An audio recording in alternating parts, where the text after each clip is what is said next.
Guys, welcome back to my channel. Welcome back to another meal prep video. So I have a really yummy breakfast to share with you. It's going to be a baked apple oatmeal, and then I have two soups for you. I decided on soups this week because I could easily freeze half of this to go into maybe a meal plan for over the next few weeks, something I can grab out of the freezer for the weekend, because you guys know I totally struggle on the weekends eating healthy and just staying on track. And so having some things in the freezer I can just pull out, and then I'm not tempted to grab something that's not so healthy. So I plan on putting half of this batch into the freezer.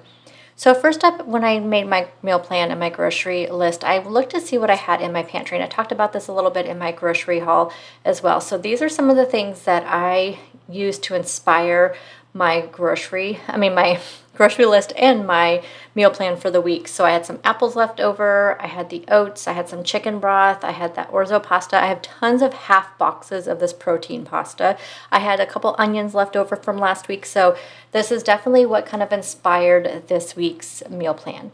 So first up, of course, the first thing we need to do is cut up all the veggies. So highly recommend, if you are new to meal prep, I know I repeat this constantly, but if you are new to meal prep, do your veggies first. So any kind of vegetable that you need for either your snacking throughout the week, or that you need for a recipe that you're making for dinners throughout the week, or for this meal prep. So whatever you need to cut up, do that first, get it completely out of the way, and you will feel so much less stress when you're doing your meal prep. And if you're like me and you work outside the home, when you come home after a long day of work, you already have like this stuff prepped, which is sometimes the part that makes you not want to actually prep your food. So I have for the different soups, plus I'm making my husband a beef stew during all of this as well. So I have the beef stew stuff, both the soups. I have my cucumbers for throughout the week for snacking, the apples, some onions for salads. First up, we're going to make the meatballs for the Italian wedding soup we'll be making. So we need a pound of ground turkey. You need some breadcrumbs, 1 cup of breadcrumbs, a third of a cup of grated Parmesan, 1 egg. I had the grated Parmesan in my refrigerator I had to use up, so that's one of the things that really inspired this as well. Some Worcestershire sauce, some minced garlic, salt, pepper, and Italian seasoning. And so we're just going to make some meatballs.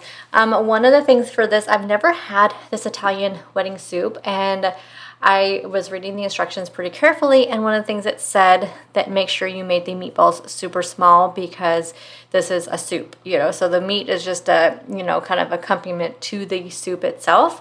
And I've never made like small meatballs before, so it was a little interesting. But anyway, you want to go ahead and just put your pound of ground turkey in there. You can use any meat you want, I would think. I mean, this is supposed to be like a lower calorie, lower fat meal, so I don't know if ground turkey is typical for the Italian wedding soup. I found this recipe on eatingwell.com. One of the things which I'll go into here when it's time for that part of the recipe, but I did change the recipe up a little bit. I looked at like 3 different Italian wedding soup recipes just to kind of see if any of them were different. And the Eating Well one I noticed must have been also kind of a more of a lower carb one. So I'll kind of give you a lower carb version of this as well. So if you wanted to use like pork rinds for your meatballs, then that would be a lower carb version. You could also use like a higher fat meat. Like I said, I don't know if you have to use ground turkey, but if you want to get a little bit higher fat and the lower carb, then you could use a higher fat meat. This is 93.7. I like to use this little like meat masher thing when I'm making meatballs, because it really, or meatloaf, meatballs, whatever, because it really kind of helps incorporate it all. But then I always have to go in with my hands, of course, afterwards. Then what we're going to do is I have a little bit of chicken broth in the bottom of that pan. I like to use chicken broth when I am cooking up things, because it really, you don't have to use any oil or anything. Chicken broth, you can saute that up. That's kind of like a little like low fat like trick, is to use chicken broth. So I had some chicken broth in my refrigerator, I had to use up from last week. So I went ahead and just sprinkled a little bit in there. And then we are going to make some meatballs. Like I said, these are probably, it's kind of hard to tell on camera, but these are probably about a tablespoon. So I think it's about a tablespoon of meat is what I took, and then just started rolling them up. And I'm just setting them in the pan. Now the pan is on like about medium and a half. It's like 7.5 or so, I think is what the pan's on. And I'm just going to go ahead and just brown all sides of these. I'm not going to worry about cooking them totally through because it will cook in the soup as well, but you want to just kind of get them browned so they don't fall apart when you put them in this soup. So I'm just going to continue making these meatballs, and I think it said it makes about 36 or so. I didn't count how many I made, but that's what it said in the recipe. One recipe said 36, one recipe said 48, so I would think the one with 48, maybe they're even smaller. I don't think it really matters too much. So you can see I took some out of the pan and put them on a paper plate. This is the chicken broth that I've been using. So I'm just kind of putting a little bit more in there just because it started drying up a little bit. And this also kind of gets all those, it kind of deglazes the pan as well. So you kind of get all those nice flavorful bits like off the bottom of the pan too. So I'm just going to continue cooking these until I have all of my meatballs cooked. Like I said, I don't know how many I made, but it was quite a few. And then to that same pan, of course, we don't want to have to wash dishes in between. To that same pan, we are going to add in a little bit more chicken broth because we're going to add in our veggies. So the veggies that goes into this. So you need 1 cup of chopped onion, 1 cup of chopped carrots, which I probably did more than that because I always try to like at least do 1.5 times, if not double the amount of vegetables in soups. 1 cup of chopped celery, and then 4 cups of cabbage, which I realized the recipe afterwards, after I had everything all in one bowl, I realized it said the cabbage is supposed to go in later because cabbage doesn't take as long to cook. But you know what? I already had it all in one bowl. Wasn't a big deal. So I'm just going to go ahead and saute that around a little bit with that chicken broth, kind of get it all coated with that chicken broth. Just that little bit. It's just like a dab of it. We're going to add a little bit of salt and pepper in there as well.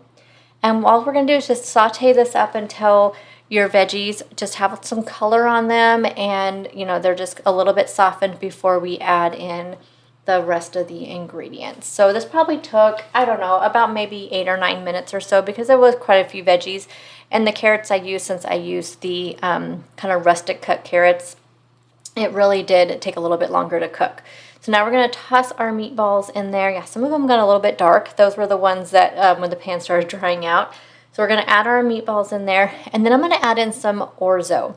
So like I said, if you want to, the recipe I found from eatingwell.com did not add any kind of pasta, but I noticed every other recipe had pasta listed on it. So I wanted to add in a little bit there because I had this orzo in my cabinet and I wanted to use it up for something. I was trying to find recipes all week to use that orzo for.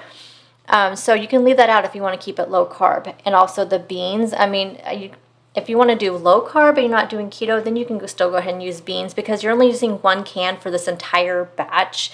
And this makes a lot of soup. I don't know how many servings it was. I haven't done my calculations yet at the time I'm doing this voiceover. But I would say probably at least 10 servings for this. I mean, it's a lot of soup. So you can still keep it relatively low carb if you just used just the beans on there. So it's 1 can of cannellini beans, which are actually like just white kidney beans. And I don't think I told you how much of the orzo, so it's 3/4 of a cup of the orzo is what I used. So we're just going to go ahead and bring this to a boil. And I put in 8 cups of chicken broth. Sorry, I had those 2 things of chicken broth already in my cabinet. So yay, we used those up. So 8 cups of chicken broth. And we're going to bring that to a boil, and you're really just cooking it until your meatballs are cooked through and your orzo is cooked through. And then we're going to add on 2 huge heaping handfuls. I actually used 1/2 of a container of spinach. So one of those little small containers, I used 1/2 a container of spinach. And this is the finished product, you guys. I did give us a little taste, of course, and it tastes really, really good. I ended up adding a little bit more salt to it because I used a low sodium chicken broth. So I did need a little bit more salt to mine, and I did add in just a little bit more Italian herbs. I feel like there wasn't enough seasoning listed in the recipe as is, so definitely taste to, make your spices to taste for this.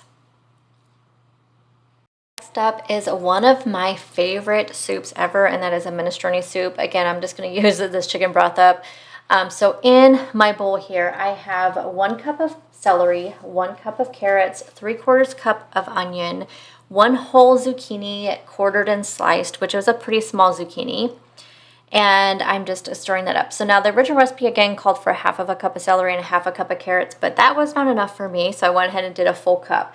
So I'm just going to go ahead and saute this up. Even though this looks like my slow cooker also doubles as a just regular stovetop functions. It has like boil and saute and simmer and all of that on there. So I'm just using this because I have a lot of things going on my stove right now since I'm doing a lot of things. So I added in some salt and pepper as well. So we're just going to go ahead and cook these up until your veggies are to your desired doneness, which I think this took about 7 or 8 minutes or so. And then I'm also going to add in some frozen green beans. I think this said in the recipe to add the green beans later, but I'm just going to add them in there because they are frozen. So I want to make sure the temperature stays about the same with all of my stuff, because if you add them frozen to your dish, then it's going to cool everything down. So I'm just adding in the full bag of some frozen green beans. And again, I think the original recipe just called for like a cup or something, or a cup and a half of green beans, but I'm just using a full 8-ounce bag because why not? We want to get lots of those veggies in. So we're going to go ahead and saute this up, and then once they're all done, we're going to add in our next set of ingredients, which is going to be some minced garlic. So you guys just use your heart to judge your garlic. And then we're going to add in a 1/4 cup of tomato paste. I'm using up my last can of tomato paste. I finally got a couple tubes of tomato paste in my Thrive Market order, so I'm glad to have that on hand again. We're going to do a full can of diced tomatoes.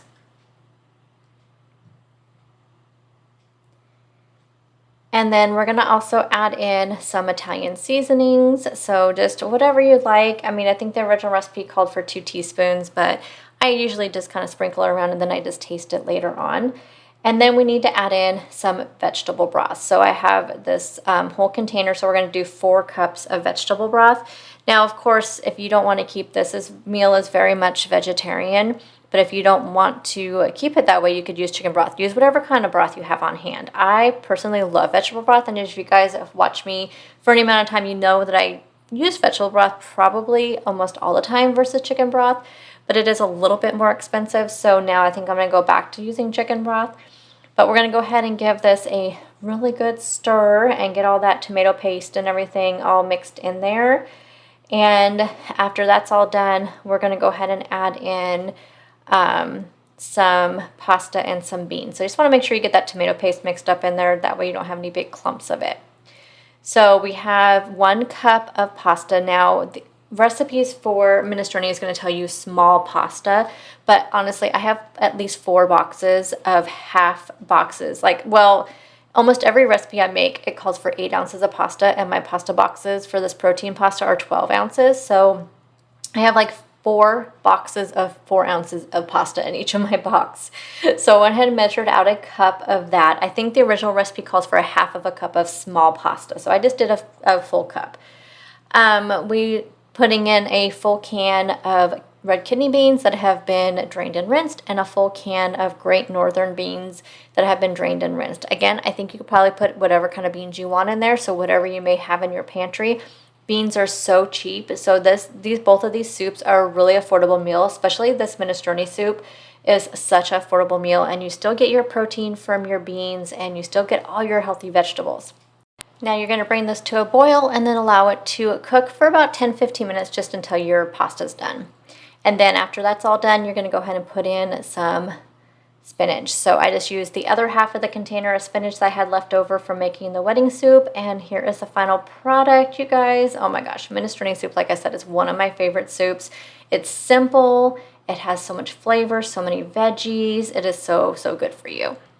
For one of my breakfasts this week, we're going to do some baked apple pie oatmeal. So we have some oats here. So we're going to use 2 cups of oats. If you're like me, you had everything already in your cupboard for this. So it's a fantastic recipe to have on hand. And it smelled so good while it was baking. So we're going to do 2 cups of oats. I feel like the old-fashioned oats are the best thing to use for this. I'm just going to use apple pie spice seasoning. The original recipe calls for like nutmeg and cinnamon and all that stuff, but this apple pie spice seasoning really has it all. I like to use combo seasonings like this just to make things a lot easier, and I feel like you get a ton of flavor. So use about 2 to 3 teaspoons of that. The original recipe calls for 2 tablespoons of maple syrup, but I personally don't like the taste of maple syrup in a lot of recipes, so I like to use this brown sugar replacement, which is Sucre and Gold. I get it off of Amazon or off of, what is that place called? Nutrition. You can get it from there, or I just use some other kind of sweetener. And then you need 1 egg that has been beaten. Now, the original recipe also calls for a tablespoon of olive oil, but I left that out because I really didn't see the need for it. I didn't see what it would add to it because, yeah, like I said, I don't know. I don't know why it was in there. There may have been a reason, but this came out good, so I can tell you, you don't need the olive oil in there. So you just want to go ahead and mix this up really well. Now, the recipe calls for unsweetened almond milk. So I'm going to do 1.5 cups of that. I have a ton of almond milk on hand from doing smoothies. So I have 1.5 cups of here. Now, the recipe says that thing is going to look really liquidy, but it said don't be worried about this because it will cook all together. So don't get worried about that. Now, it called for 1 cup of chopped apples, but I had all of those apples to use up since I had not eaten them at all last week. And so I went and just chopped up a lot. So I think I put about 2 cups in this, maybe 1.5 cups. Then I just ate the rest. So I think you can easily put in more apples. Mine turned out just fine. So you want to go ahead and spray your pan with some cooking spray. I used this weird shaped pan. I got it like Marshall's last year around Christmas time. But it says to use an 8x8 pan, but I don't really have an 8x8 pan. And so I thought this one would work just fine. So I don't really know what size this is, but like I said, the recipe says to use an 8x8 pan. And I'm just really smoothing this out really well. One thing I'm like really weird about, like casseroles and things like this, like I feel like it has to be really like straight and smooth and stuff on top to work. I'm not a very good baker, so I don't know, it just makes me nervous when I'm making this kind of stuff. But I was also trying to distribute the liquid kind of throughout the whole thing because I felt like my liquid was kind of just on one side. And like I said, the recipe said don't get worried if you see all the liquid. It will cook down because we were actually going to cook this at 350 for about 35 to 40 minutes. So it's really, of course, going to depend on your oven. So go ahead and preheat that oven at 350, put it in there for about 35 to 40 minutes. Mine took 35 minutes exactly, and mine came out beautiful. So you'll see here, all the liquid is gone. It smelled amazing. It held up really, really well. I was surprised how held up it was. But I'll probably serve this possibly with also some like plain non-fat Greek yogurt or something like that. And here is all of my soup. So half of this is going into the freezer. Like all of this over here, I think I'm going to go ahead and put into the freezer. And then I'm going to keep out like 2 of the big ones right there. And that'll be what I'll have for lunches and dinners throughout the week, along with my other meals that I'll be having. So as always, I will have recipes linked down below in the description box. But you guys know I always kind of change things up. I will have on the screen on each recipe the calories and macros for them and also the WW points. And I'll see you guys in the next video. Bye, guys.